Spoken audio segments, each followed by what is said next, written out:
para maging $10. Ito po yung ating visual layout, no? Ang current price ng XRP is 1.43. Ang target natin, $10. The current circulating supply is 61.56 billion. Ang current market cap niya is 88 billion, Kamiranda. Based on the market capitalization mathematics, kailangan niya, para maging organic, yung kanyang pag-angat to $10, dapat ang kanyang market cap is $615 billion. Ang tanong, saan niya kukunin yan?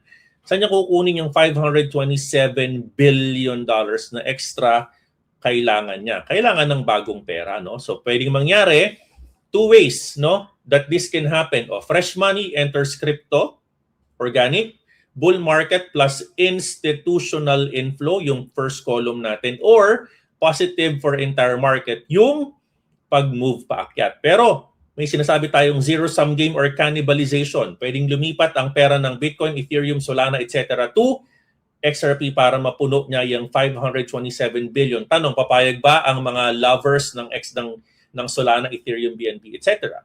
Diba? Ibig sabihin niyan, XRP gains but other coins lose the market share. No, a reality check, 527 billion is already almost 1/4 of the entire crypto market cap today.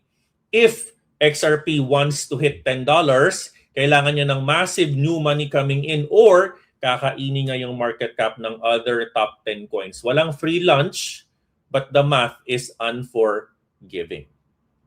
Okay? So for me, malayo pa, imposible pa. Kailangan natin kumain ng mas maraming fresh money, ika nga, coming from the market. So pag kayo ay hinay, hoy, Kamiranda, $10 ng XRP, sila na po ang unang quantum resistant. Teka lang, PR pa lang yan. Ha? That is still a press release. Kumalma kayo. Ha? Kumalma kayo. That's still far to happen. But if it happens, again, like what I've said, the simulation says, dapat fresh money coming in for crypto. Yan, fresh money coming in, fresh capital, bull market, plus insti inflow, and then positive for the entire market, yung magandang mangyayari. Otherwise, the permutation says it will be just a cannibalization. The market cap of other coins can happen. Therefore, hindi ito maganda. In summary, for it to become $10, kailangan niya pa ng $527 billion new money, Kamiranda.